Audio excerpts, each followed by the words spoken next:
Pass law of multiple proportions, जिसकी statement क्या है, when two elements combine to form more than one compound then the masses of one of the element which combine with the fixed mass of the other element are in simple whole number ratio.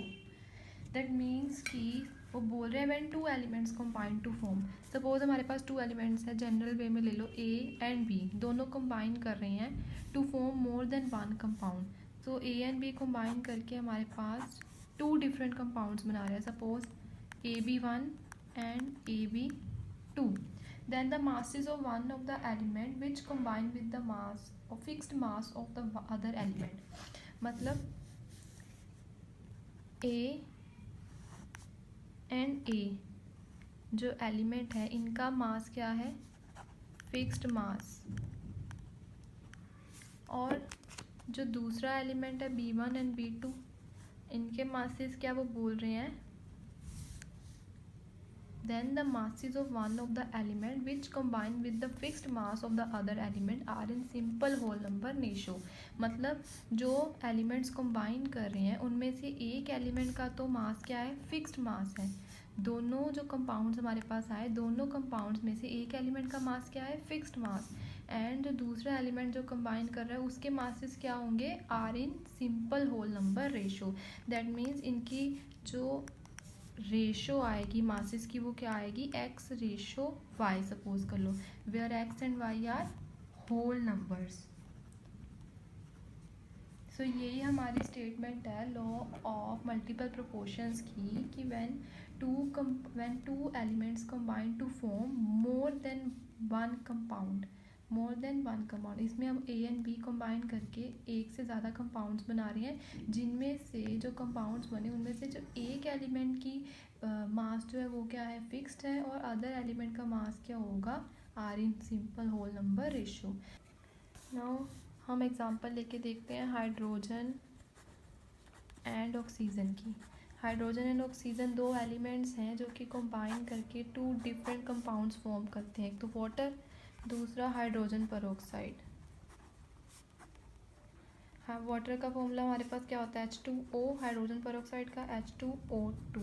That means water कैसे बन रहा है, H2+O, hydrogen peroxide H2+O2.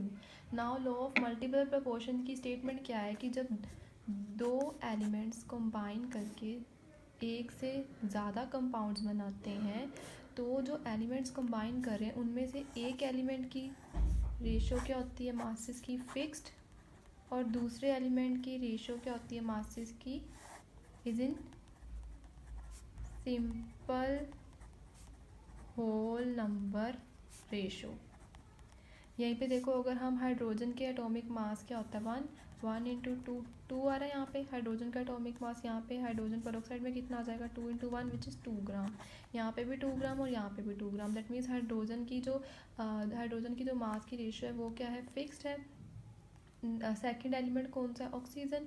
Oxygen का अगर हम देखें तो यहाँ पे कितनी आ जाएगी ऑक्सीजन की, 16 इंटू 1 विच इज़ 16 ग्राम, यहाँ पे कितनी आ जाएगी 16 इंटू 2 विच इज़ 32.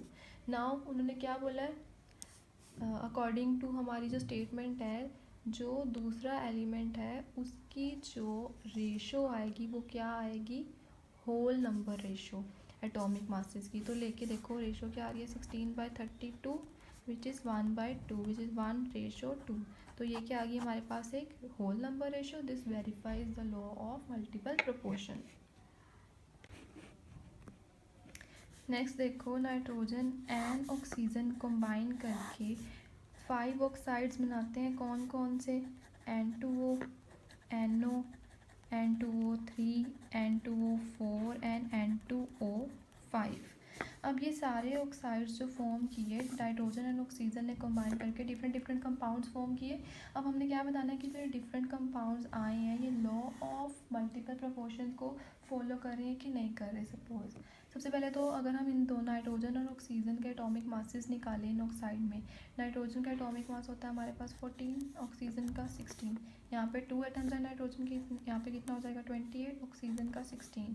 यहाँ पे नाइट्रोजन का 14, ऑक्सीजन 16, नाइट्रोजन का 28, ऑक्सीजन का 48, नाइट्रोजन का 28, ऑक्सीजन का 64. नाइट्रोजन का 28, ऑक्सीजन का 80। नाउ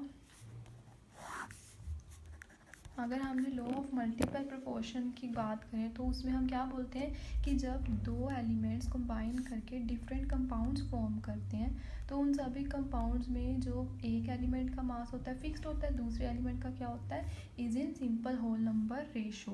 तो सबसे पहले तो हम क्या करेंगे, किसी एक एलिमेंट का मास जो है फिक्स कर लेंगे। नाइट्रोजन का मास अगर हम फिक्स कर रहे हैं, सपोज 14 पे फिक्स कर रहे हैं, तो यहाँ पे 28 से 14 किया हमने, हाफ कर दिया। ऑक्सीजन की क्या हो जाएगा, ऑक्सीजन का मास 8। नेक्स्ट इज 14, 16 ही रहेगा। थर्ड पे 14 किया तो 24 हो जाएगा। 14 32 हो जाएगा। 14 यहाँ पे कितना हो जाएगा, 40। नाउ नाइट्रोजन का मास क्या हो गया, एक एलिमेंट का मास फिक्स कर लिया हमने। दूसरा ऑक्सीजन का मास किस में आ रहा है, सिंपल क्या आ रहा है, 1:2:3:4:10 सिंपल होल नंबर रेशो आ रही है। This means this verifies the law of multiple proportion. Now next we have the numerical related to the law of multiple proportions. क्या है, carbon and oxygen are known to form two compounds. The carbon content in one of these compounds is 42.9%, while in the other it is 27.3%. Show that data are in the agreement with the law of multiple proportion. So हमें दो compounds form हो रहे हैं, carbon और oxygen मिला के दो compounds form कर रहे हैं, जिनमें से एक में कार्बन का कंटेंट है 42.9, दूसरे में 27.3। तो हमने बताना कि लॉ ऑफ मल्टीपल प्रोपोर्शन को एग्री कर रहे हैं कि नहीं कर रहा।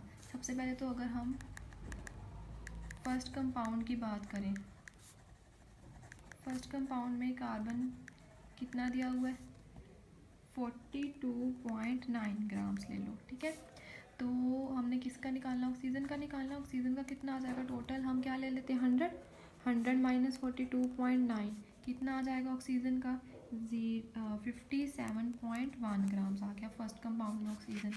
सिमिलरली अगर हम सेकेंड कंपाउंड में ऑक्सीजन का कंटेंट निकालें तो कार्बन का कितना दिया हुआ है सेकेंड में, 27.33 ग्राम्स। तो ऑक्सीजन का कितना आ जाएगा हमारे पास, टोटल इज़ 100 माइनस 27.3।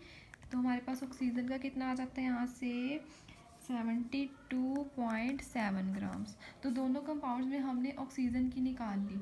नाउ अगर हमने लॉ ऑफ मल्टीपल प्रोपोर्शन में पढ़ा था कि क्या करते हैं हम, एक एलिमेंट का जो मास है वो क्या होता है फिक्स्ड, दूसरे का क्या होता है in simple whole number ratio. तो सपोज लेट अस सपोज हम फिक्स कर रहे हैं, let us fix the mass of oxygen as 1 gram. हम ऑक्सीजन के मास को 1 ग्राम ले लेते हैं। सो फर्स्ट कंपाउंड में अगर हम देखें तो मास ऑफ कार्बन जो है combining with oxygen with 57.1 gram of oxygen कितना दिया हुआ हमें 42.9 ग्राम। सो अगर हम मास निकालें कार्बन का combining with 1 gram of oxygen क्या आ जाएगा 42.9 डिवाइडेड बाय 57.1। तो यहाँ से हमारे पास कितना आ जाएगा 0.75 ग्राम। सिमिलरली अगर हम सेकेंड कंपाउंड में देखें तो क्या है, mass of carbon combining with 72.7 gram of oxygen कितना दिया हुआ है 27.3। Mass of carbon combining with 72.7 gram of oxygen कितना दिया हुआ हमें 27.3 gram. So mass of carbon combining with 1 gram of oxygen कितना हो जाएगा 27.3 डिवाइडेड बाय 72.7 जो कि क्या आ जाएगा हमारे पास 0.375 ग्राम्स। कंपाउंड था उसमें मास of carbon combining with 1 gram of oxygen कितना आ गया हमारे पास 0.75 ग्राम। सिमिलरली सेकंड वाले में कितना आ गया, मास of carbon combining with 1 gram of oxygen कितना आया हमारे पास, 0.375 ग्राम्स। सो अगर हम रेशियो निकालें मास of carbon combining with fixed mass of oxygen, ratio of mass of carbon combining with fixed mass of